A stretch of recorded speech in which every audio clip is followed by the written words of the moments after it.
What's going on, team? And welcome back to another episode of the AT Fit podcast, episode number 27.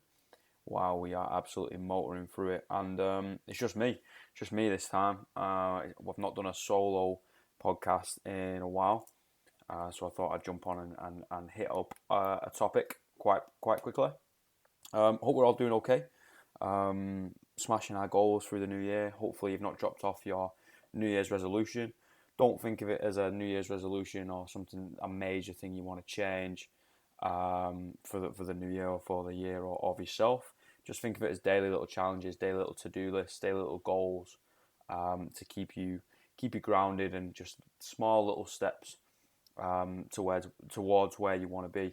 I posted a picture, I believe, on both my Instagram and my Facebook the other day, where it was basically like looking forwards and the path ahead of you. Like, you're not always going to know what's ahead of you, and it's going to be a little bit daunting sometimes. And in those times, I basically just look down and look at my feet and just concentrate on taking a tiny step forward each time.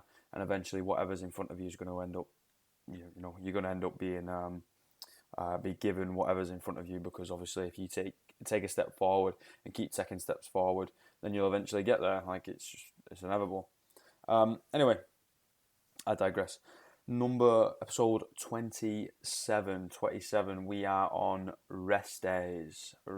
So are rest days important? Short answer, yes. Okay, podcast over, let's go.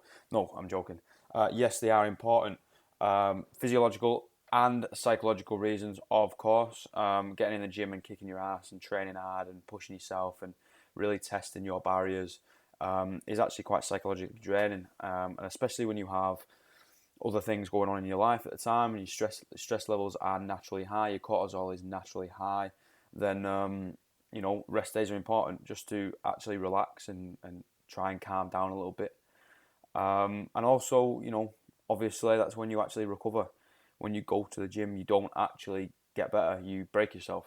In simple terms, you cause the stimulus that your body needs to change, and then you need to actually give it that time to adapt and to change, whether it is build muscle, whether that is sort of recovering, getting stronger. It doesn't really matter. You need that time to be able to relax. It's usually, I think it's around about 48 hours after weight training, muscle protein synthesis can actually be stimulated for. So you can be building muscle. Say, for example, you train biceps, for example, you can be building muscle in your biceps for up to 2 days afterwards. I think it's 2 days, maybe 72 hours as well. I'm not really too sure. It's been a long time since I looked at the facts and figures. But the fact remains, like, it is stimulated and it is elevated days after actually lifting weight. So you do need that time to recover. You don't necessarily need, sorry, that was my phone, I'll put that on silent. You don't necessarily need to train every day. You don't. That's the whole thing of overtraining versus under-recovering. Do I believe in overtraining? Yes, I believe it's very, very fucking hard to actually be overtrained. I think it's very, very easy to be under-recovered. It completely depends on the athlete, of course. It completely depends on their training style and their lifestyle factors, their gender, their age, and their training history, their training years, experience. I've been lifting weights for 11 years. So if I go in and absolutely wreck myself, I'm not going to give myself a rhabdo, for example. But if someone that has never trained before and they come into the gym and I absolutely break them to the point where they're throwing up, passing out, crying, and wanna call their mum, then then yeah, they could potentially cause quite a bit of damage, and a little bit too much. It can be a little bit excessive. So under recovering and overtraining are two different things. Okay, under recovering, a lot of things impact your recovery, and we all live stressful lives. That's inevitable. There's going to be stresses in your life that affect you psychologically. There's going to be stresses in your life that affect you physiologically. However, families, job, all the responsibilities you might have are going to increase the stress levels on you. So that can actually affect your recovery. Sleep is a fucking massive one. That for me has been and probably will be for a long time the biggest hindrance in my recovery and the biggest hindrance in my progression within the weight room. I can go in and absolutely fuck myself up. I've got the mental strength to absolutely break myself, but sleeping 5, 6, 7 if I'm lucky is not good if I'm absolutely destroying myself every time I get into the gym. So it's probably not the best of ideas. Obviously, those pro athletes, I'm relating it to a CrossFit scene. Those pro CrossFit athletes that are training an ungodly amount of time per day are sleeping between 9 and 11 to 12 hours. It's fucking ridiculous how much they sleep. And there are things you can use to help improve your sleep with the magnesium, the CBD, the melatonin, and stuff like that. But if sleep is something that's an issue, then you might have to or might want to look down that route. But that's not that's a topic for another podcast. We actually spoke about it with Pac, with my powerlifting podcast. So if you want to check that out, it's near the end, I believe. So it's over halfway. Go check that out if you wanted to skip through some stuff.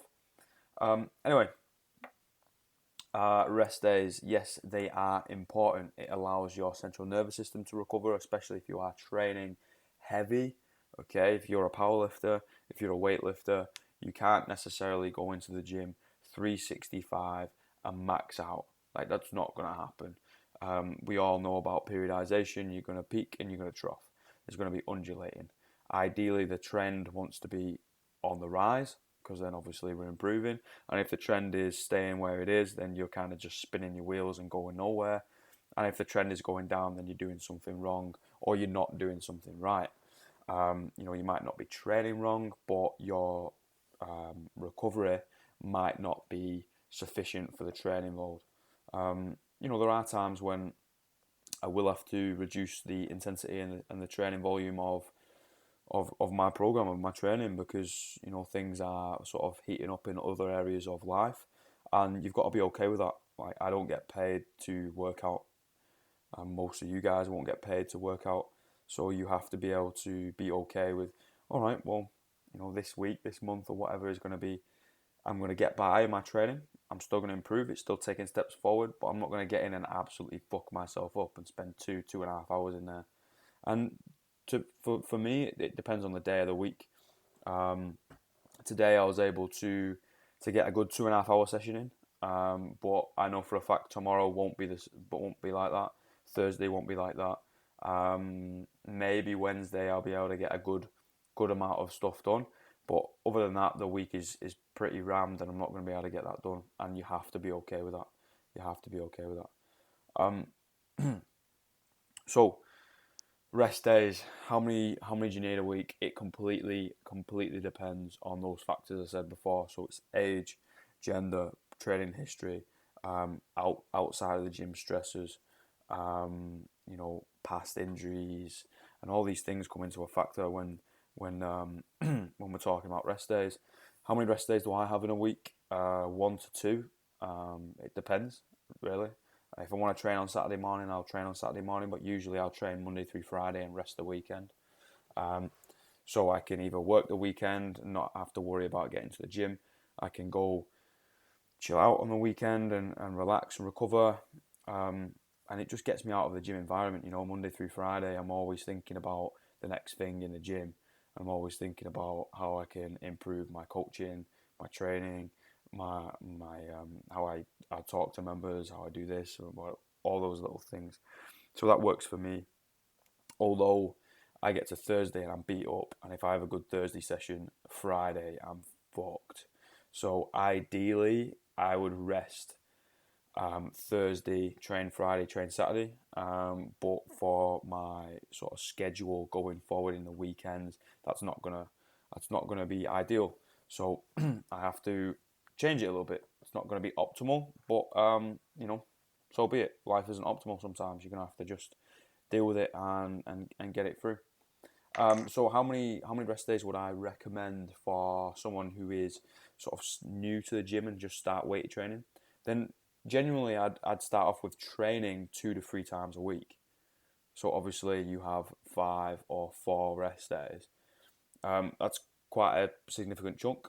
I'd say you lift weights 2 to 3 times a week, and then you do some sort of like cardiovascular fitness, even if that just means you're going on those 10-minute walks that I keep banging on about, and not actually getting on a treadmill, on a bike, in the pool, fucking jump roping or whatever, skipping, burpees, home workouts, whatever, just literally like walking.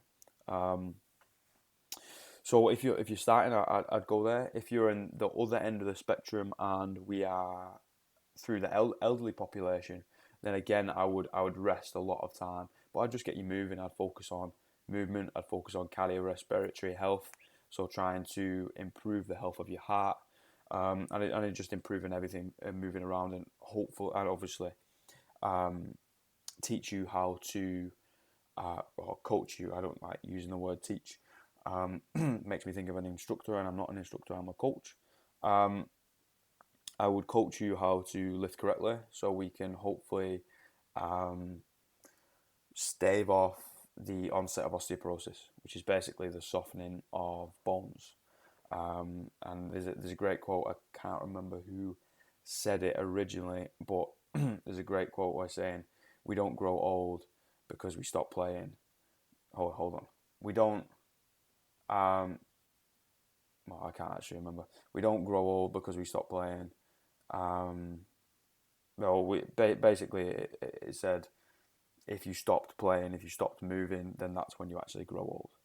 I don't know why, but I had an absolute brain fart. But you know what I'm like. I don't edit this shit. It's all off the cuff because, I'm 100% legit. I'll be truthful. A little bit rough around the edges, but oh well. We'll see what happens. Hopefully you like it. So rest days. A little bit of a recap. It is a quick one. I'm just trying to bang it out and give you guys a little bit of information, a little bite-sized chunks, because I know in the past few episodes have been fucking long uns. Rest days, are they important? Yes. Should you do them? Yes. Overtraining versus under-recovering, they're both two very different things, but they both affect your recovering. Should you do rest days if you started training? Yes, you should probably rest more times than you are lifting weights. I would think on biomechanics, how you're moving, recruiting new motor patterns, working in like compound lifts, so we're moving multiple joints at one time instead of just bicep curls, instead of just leg extensions. That's just the fluffy stuff we put at the end. I might actually do an episode about how I would structure a training program for a complete beginner. That sounds like a pretty good one. Anyway, rest days, yes, you should do them. 1 to 2 if you're someone that is an avid gym goer or an athlete. But don't be too hard on yourself if your training and your resting and your recovering undulates through the year.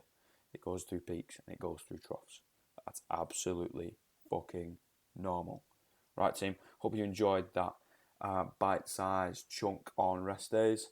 Take home point: rest, recover, eat, sleep, hydrate, and enjoy yourself. Be happy. Reduce your stress. Team, have a fucking great day. I'll speak to you very soon.